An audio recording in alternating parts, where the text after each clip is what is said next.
Hello students, स्वागत है आप सभी का एक बार फिर से हमारे यूट्यूब चैनल में। आज हम करेंगे क्लास 6 इंग्लिश सप्लीमेंट्री की book lesson 1 a tale of two birds के क्वेश्चन आंसर। तो इसमें फर्स्ट क्वेश्चन जो पूछा गया है, how did the two baby birds get separated? किस प्रकार से दोनों नवजात चिड़िया अलग अलग हो गई? तो प्रश्न समझ में आ गया। इसका आंसर आपको इस प्रकार से लिखना है। One day there was a storm in the forest. एक दिन जंगल में एक तूफान आया। It blew down the tree in which the birds lived. जिस पेड़ पर चिड़िया रहती थी, तूफान ने वो पेड़ गिरा दिया। The mother bird dead but the strong wind blew away the baby birds to the other. देखिए, द मदर बर्ड डेड, जो माँ चिड़िया थी, मादा चिड़िया, वो मर गई।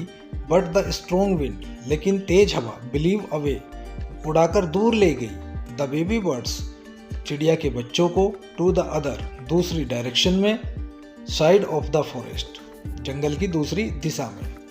One of them came down near a cave. उनमें से एक गुफा के सामने जा गिरी।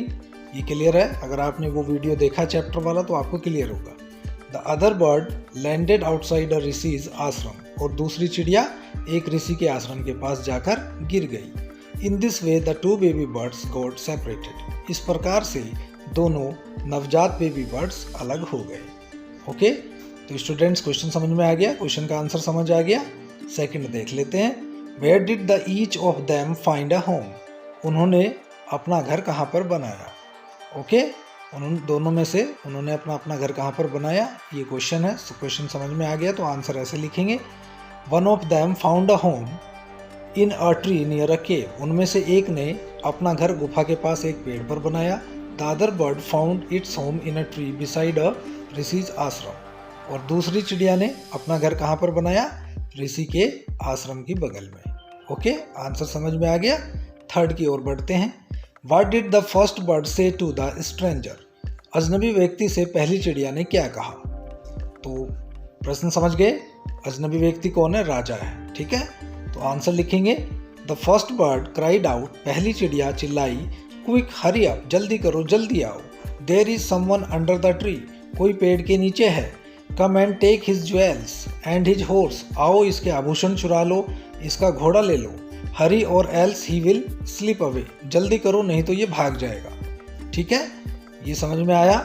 छोटी चिड़िया चिल्लाकर क्या कह रही थी? चोरों को बुला रही थी, लुटेरों को बुला रही थी कि जल्दी से आ जाओ और इसका सब कुछ छीन लो। ओके, नेक्स्ट क्वेश्चन की ओर बढ़ते हैं। What did the second bird से टू हिम? दूसरी चिड़िया ने उससे क्या कहा? तो इसका आंसर इस प्रकार से लिखना है।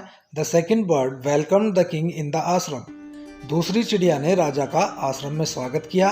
ही asked him to take some rest. उसने उससे कुछ विश्राम करने को कहा। So that the king would feel comfortable.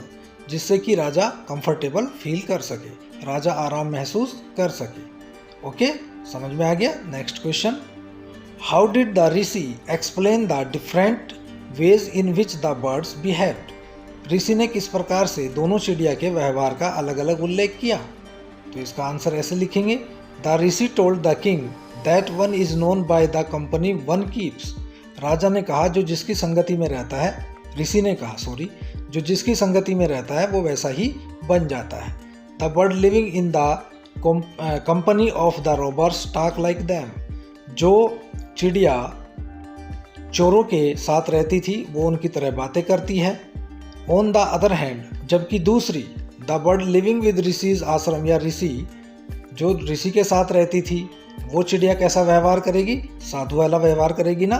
तो आपने वीडियो देखा है, तो इसमें हम लिखेंगे with the Rishi has repeated what he has always heard. जो उसने हमेशा सुना उसने वही रिपीट किया।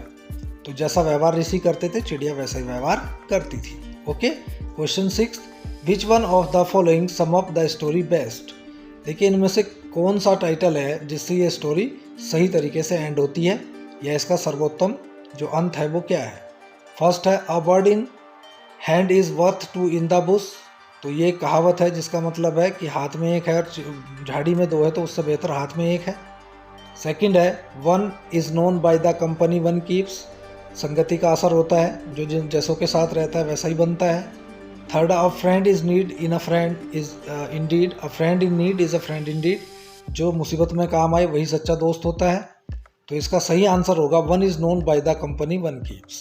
जो जैसी संगति में रहता है वो वैसा ही बनता है। तो ठीक है, आपको ये समझ में आ गया, ये वाला क्वेश्चन जो हमने बताया है इसका आपको आंसर समझ में आ गया होगा। तो यही इसमें क्वेश्चन थे जो आपको करने हैं, नोट करने हैं अपनी नोटबुक में।